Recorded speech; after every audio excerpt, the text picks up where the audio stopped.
आज का जो टॉपिक है वो है components of a computer network. Components of a computer network को समझने से पहले एक दो मेन पॉइंट्स हैं जिन पे बात पहले करनी है।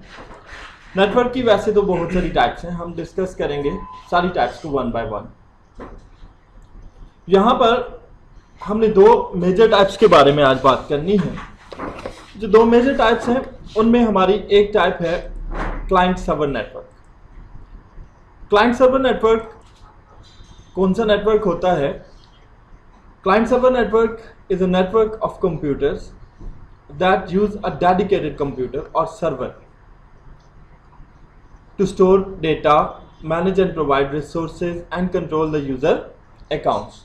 एक ऐसा नेटवर्क जिसमें एक मेन पावरफुल कंप्यूटर हो, एक मेन डेडिकेटेड कंप्यूटर हो, ठीक है, जो क्या करे, तमाम का तमाम डेटा स्टोर करे, तमाम के तमाम यूजर अकाउंट्स उसमें बनाए जाएं, तमाम हार्डवेयर और सॉफ्टवेयर रिसोर्सेज इसी सर्वर के पास हों और बाकी जितने भी कंप्यूटर हों वो अंडर सर्वर काम करें। बाकी किस्म के कंप्यूटर्स को कहा जाता है क्लाइंट्स। तो इस टाइप के नेटवर्क को आप क्या कहते हैं?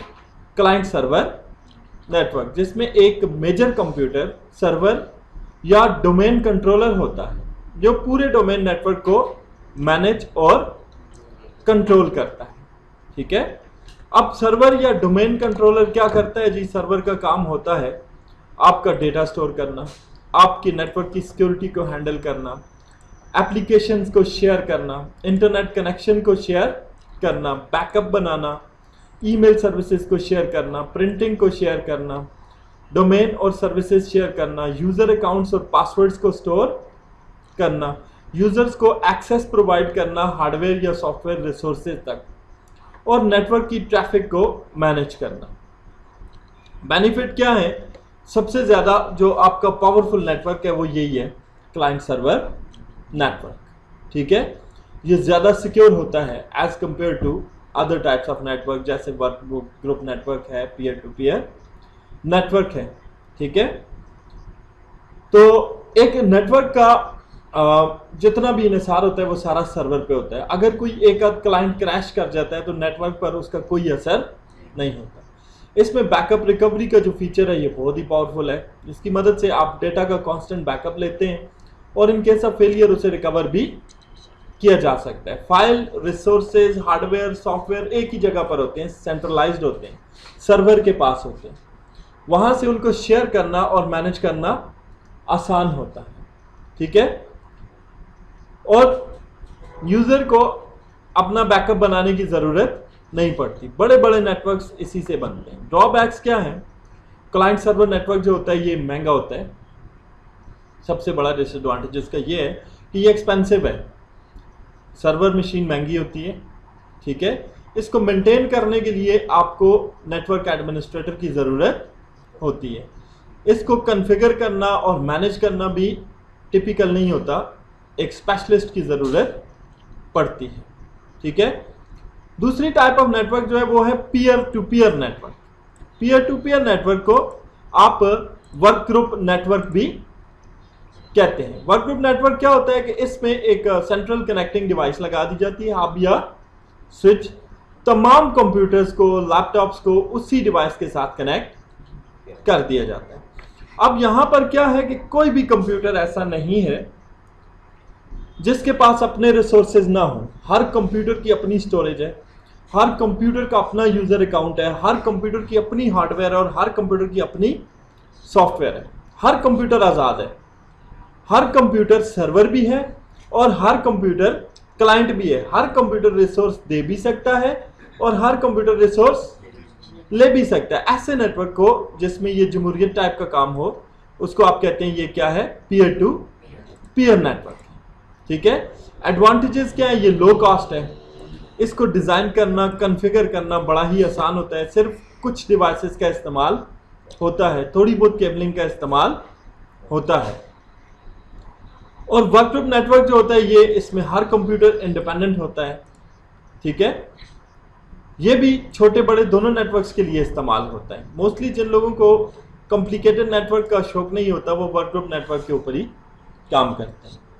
डिसएडवांटेजेस में क्या है, इसकी सिक्योरिटी जो होती है वो सर्वर के मुकाबले में, क्लाइंट डोमेन नेटवर्क के मुकाबले में कम होती है। ठीक है, तो जहाँ कहीं सेंसिटिव डेटा हो तो वहाँ पे हम इस तरह के नेटवर्क को अप्लाई नहीं कर सकते। इसमें कोई भी सेंट्रलाइज्ड स्टोरेज का ऑप्शन नहीं है। ठीक है, हर कंप्यूटर की अपनी स्टोरेज होती है। अब दोनों मेन नेटवर्क की टाइपें तो आपको पता चल गई। अब बात करते हैं कि नेटवर्क के कंपोनेंट कौन से हैं। अभी सबसे पहला कंपोनेंट मैंने कौन सा डिस्कस कर लिया, सर्वर। ठीक है, सर्वर को आप दूसरे अल्फाज में डोमेन कंट्रोलर भी कहते हैं। डोमेन कंट्रोलर जो है ये क्लाइंट सर्वर नेटवर्किंग में होता है, टाइप ऑफ कंप्यूटर है। ठीक है, जिसको कि क्लाइंट सर्वर नेटवर्किंग में या डोमेन नेटवर्क में इंस्टॉल किया जाता है। सर्वर आपके पूरे नेटवर्क को मैनेज और कंट्रोल करता है। ठीक है, सर्वर के पास आपके नेटवर्क के तमाम रिसोर्सेज होते हैं, सारी हार्डवेयर सारी सॉफ्टवेयर सर्वर कंप्यूटर में स्टोर होती है। जितने यूजर अकाउंट्स बनते हैं वो सारे सर्वर कंप्यूटर में स्टोर होते हैं। जितनी सिक्योरिटीज अप्लाई की जाती हैं वो सर्वर से अप्लाई की जाती हैं। ठीक है, सर्वर कंप्यूटर या डोमेन कंट्रोलर की दो किस्में भी होती हैं। एक को कहते हैं पीडीसी, प्राइमरी डोमेन कंट्रोलर, और एक को कहते हैं बीडीसी, बैकअप डोमेन कंट्रोलर। जैसे यहाँ टॉप पे मैंने आपको डायग्राम दिखाई कि ये जी मेन सर्वर है, मास्टर डोमेन मैनेजर है, प्राइमरी डोमेन कंट्रोलर है, और इसके साथ एक बीडीसी भी रखा गया है, बैकअप मास्टर डोमेन मैनेजर। अब प्राइमरी डोमेन कंट्रोलर का काम क्या है कि पूरे नेटवर्क को मैनेज और ये कंट्रोल करता है। ठीक है, जबकि बीडीसी जो होता है ये आपके प्राइमरी डोमेन कंट्रोलर की कॉपी रखता है। ठीक है, यानी जितना डेटा मेन सर्वर पे सेव होता है वो बीडीसी पर भी सेव होता है। जब पीडीसी फेल हो जाता है तो बीडीसी एज अ पीडीसी काम करना शुरू कर देता है, बैकअप डोमेन कंट्रोलर। अगर एक नेटवर्क में एक ही प्राइमरी डोमेन कंट्रोलर बनाया जाता है, ठीक है, लेकिन backup domain controller more than one हो सकते हैं। ठीक है, हर 10 कंप्यूटर्स पर, हर 15 कंप्यूटर्स पर एक बीडीसी कंप्यूटर आप लगा सकते हैं जो कि आपके सर्वर कंप्यूटर का बैकअप रखता है। ठीक है, ये इसकी दो टाइपें हो गई, प्राइमरी डोमेन कंट्रोलर और बैकअप डोमेन कंट्रोलर। इसके बाद आ जाता है क्लाइंट। क्लाइंट जो होता है, जैसे हमने डिस्कस किया कि क्लाइंट सर्वर नेटवर्किंग में हमारे पास जो सबसे मेजर कंप्यूटर है वो सर्वर है। तमाम रिसोर्सेज किसके पास हैं, सर्वर के पास हैं। तो वो कंप्यूटर जो सर्वर के अंडर काम करते हैं, ठीक है, उन तमाम कंप्यूटर्स को क्या कहते हैं, ये क्लाइंट हैं।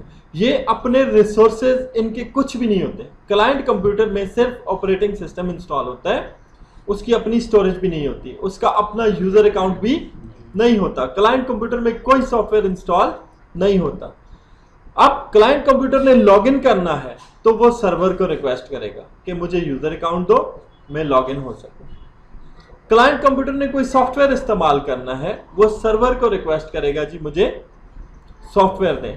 ठीक है, क्लाइंट कंप्यूटर ने कोई हार्डवेयर लाइक प्रिंटर, स्कैनर, कोई भी चीज इस्तेमाल करनी है तो वो कहां से लेगा, सर्वर से लेगा। तो हर वो कंप्यूटर जो सर्वर को रिक्वेस्ट करे रिसोर्स के लिए, उसे क्लाइंट कंप्यूटर कहा जाता है।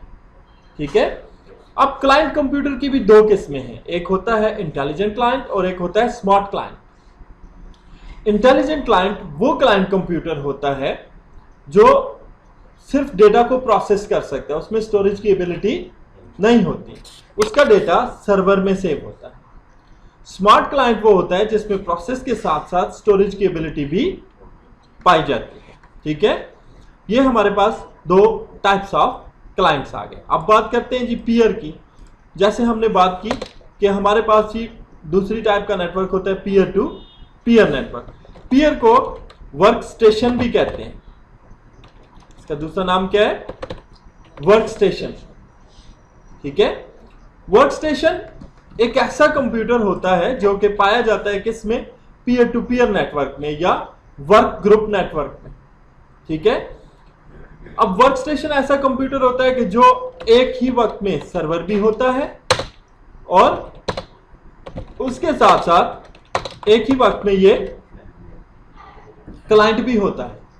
ठीक है, हर वर्क ग्रुप कंप्यूटर के पास अपनी ऑपरेटिंग सिस्टम, अपना यूजर अकाउंट्स, अपने सॉफ्टवेयर और अपनी हार्डवेयर रिसोर्सेज होते हैं। ये दूसरे कंप्यूटर को रिसोर्स दे भी सकता है और दूसरे कंप्यूटर से रिसोर्स ले भी सकता है। ठीक है, ऐसी टाइप ऑफ कंप्यूटर को आप कहते हैं ये क्या है, पीयर है या वर्क स्टेशन है। फिर मीडिया के बारे में या मीडियम के बारे में हम पहले भी बात कर चुके हैं। मीडिया क्या है, वो चैनल, वो पाथ जिससे आपका डेटा ट्रैवल करे, उसको आप क्या कहते हैं, मीडिया कहते हैं। मीडिया दो तरह के होते हैं, आपको पता है, गाइडेड और non guided media. Guided media में फिजिकल केबल्स होती हैं, coaxial cable, twisted pair cable, fibre optic cable, जबकि नॉन गाइडेड मीडिया में आपका वेव्स आ जाती हैं, infrared wave, radio waves, microwave, satellite waves. अब हमारे पास इसके बाद जो चीज आ जाती है नेटवर्किंग के ऊपर, वो है हमारे कंप्यूटर नेटवर्क में कनेक्टिंग डिवाइसेस। ठीक है, कंप्यूटर्स को फिजिकली कनेक्ट करने के लिए मीडिया के साथ साथ हमें डिवाइसेस की भी जरूरत पड़ती है। कनेक्टिंग डिवाइसेस को कम्युनिकेशन डिवाइसेस भी कहते हैं।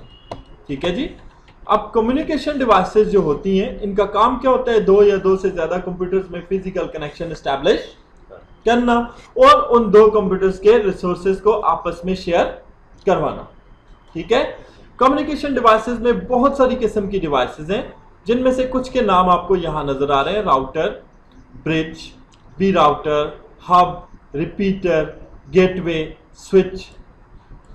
इन सब डिवाइसेस के बारे में हम डिटेल से भी डिस्कस करेंगे। एक पूरा टॉपिक है नेटवर्क का जिसमें हम इन डिवाइसेस के ऊपर सिर्फ बात करेंगे। नेक्स्ट है जी, टर्मिनल किसे कहते हैं। ठीक है, नेटवर्क पर कनेक्ट कोई भी डिवाइस, ठीक है, जिसको नेटवर्किंग के अंदर कनेक्ट किया गया है, चाहे वो पीसी है, चाहे वो लैपटॉप है, चाहे वो प्रिंटर है, जो भी डिवाइस, एक डिवाइस जहां पे कनेक्ट हो गई, जैसे ये सर्वर है, इसके साथ ये पहला लैपटॉप लगा हुआ है, दैट इज अ टर्मिनल। ठीक है, ये एक बीडीसी लगा हुआ है, ये भी एक टर्मिनल है। नेटवर्क की हर नोड के ऊपर लगाई गई कोई भी device, printer, scanner, computer, mobile phone, laptop, उसको क्या कहा जाता है, ये क्या है, नेटवर्क का नोड है या नेटवर्क का टर्मिनल है। ठीक है, उसके बाद आ जाता है एंड यूजर, जैसे हम बैठे हुए हैं, हम एंड यूजर्स हैं, हम नेटवर्क को इस्तेमाल कर रहे हैं। ठीक है, ये हमारे पास आगे के नेटवर्क के